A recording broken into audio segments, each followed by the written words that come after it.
Hello students, ইংরাজি শিক্ষায় ইংলিশএক্সটেকের পক্ষ থেকে সকলকে স্বাগত। আমি আলোচনা করব প্রেজেন্ট টেন্সের সাববিভাগ প্রেজেন্ট কন্টিনিউয়াস টেন্স সম্পর্কে। প্রথমে জানব প্রেজেন্ট কন্টিনিউয়াস টেন্স কাকে বলে।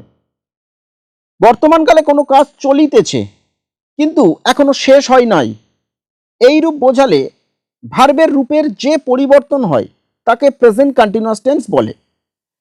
যেমন আমি যাচ্ছি বা যাইতেছি, আই অ্যাম গোয়িং, সে ঘরে ফিরছে বা ফিরিতেছে, হি ইজ রিটার্নিং হোম, সে গান করছে বা করিতেছে, সি ইজ সিঙ্গিং, আমরা যাচ্ছি বা যাইতেছি, উই আর গোয়িং, তুমি গীতাঞ্জলি পড়ছো বা পড়িতেছ, ইউ আর রিডিং গীতাঞ্জলি, বালকটি পড়ছে বা পড়িতেছে, দ্য বয় ইজ রিডিং, বালকেরা ক্রিকেট খেলছে, the boys are playing cricket. এই উদাহরণের প্রত্যেকটি ভার্বের কাজ বর্তমানকালে চলিতেছে বোঝাচ্ছে, তাই ভার্বগুলি প্রেজেন্ট কন্টিনিউয়াস টেন্স রূপে ব্যবহৃত হয়েছে।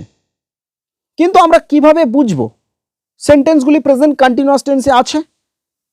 বাংলা ক্রিয়াপদের শেষে তেছি, তেছো, তেছে থাকলে ভার্বের প্রেজেন্ট কন্টিনিউয়াস টেন্স হয়। প্রেজেন্ট কন্টিনিউয়াস টেন্সের গঠন প্রণালী কী রূপ সেটা আমরা জেনে নিই। প্রথমে সাবজেক্ট বসবে, তারপরে এম ইজ আর বসবে, তারপরে মূল ভার্বের সঙ্গে আইএনজি যুক্ত হয়ে বসবে, তারপরে অবজেক্ট বা কমপ্লিমেন্ট বসবে। উদাহরণগুলিকে যদি গঠন প্রণালী অনুযায়ী বিশ্লেষণ করি তাহলে বিষয়টি তোমাদের কাছে আরও ক্লিয়ার হবে। যেমন আমি যাচ্ছি বা আমি যাইতেছি, এখানে আই হচ্ছে সাবজেক্ট আমি, আয়ের পরে এম বসে, তাই এম বসানো হয়েছে, আর গো ভার্বের সঙ্গে আইএনজি যুক্ত হয়ে কী হয়েছে, গোয়িং, তাহলে কি হলো, আই অ্যাম গোয়িং।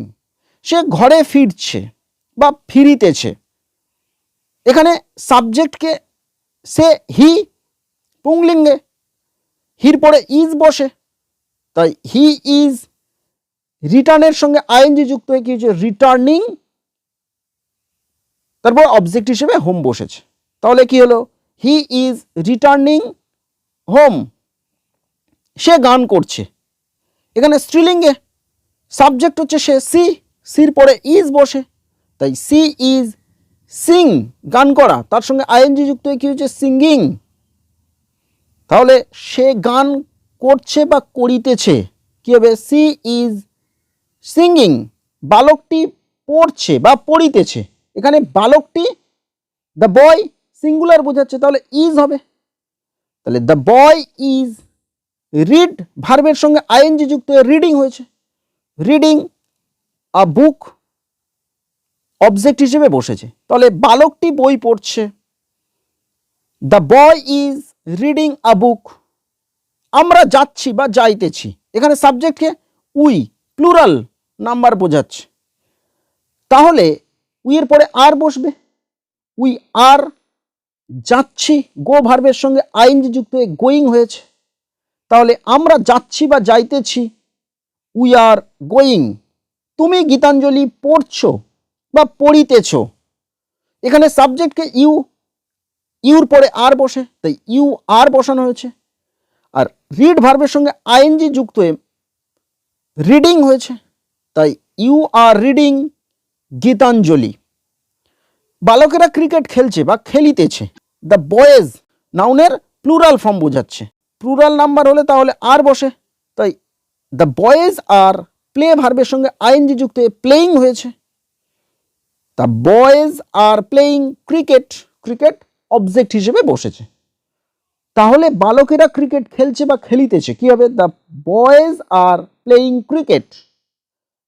তোমরা প্রেজেন্ট কন্টিনিউয়াস টেন্সের গঠন প্রণালী সম্পর্কে জানতে পারলে, এছাড়া এম ইজ আর এর ব্যবহার সম্পর্কেও জানতে পারলে, যে সিঙ্গুলার নাউন বা প্রোনাউনের পরে ইজ বসে, হির পরে ইজ বসে, সির পরে ইজ বসে, ইটের পর ইজ বসে, কিন্তু আই সিঙ্গুলার প্রোনাউন হলেও আয়ের পরে কিন্তু এম বসে। প্লুরাল নাউন বা প্রোনাউনের পর আর বসে, উইয়ের পর আর বসে, দের পর আর বসে, কিন্তু ইউ সিঙ্গুলার প্রোনাউন হওয়ার সত্ত্বেও কিন্তু ইউর পরে আর বসে। মাই ডিয়ার লার্নার্স, তোমরা এগুলি খাতায় লিখে বা বারবার শুনে প্রেজেন্ট কন্টিনিউয়াস টেন্স সম্পর্কে ভালো করে বিষয়টি বুঝে নাও। বিষয়টি তোমাদের ভালো লাগলে লাইক ও শেয়ার করো। আর কোথাও কোনো বুঝতে অসুবিধে হলে অবশ্যই আমাকে কমেন্ট করে জানাও। আর গ্রামারের খুঁটিনাটি নিয়ম সবার আগে জানতে চ্যানেলটি অবশ্যই সাবস্ক্রাইব করুন। Thank you very much.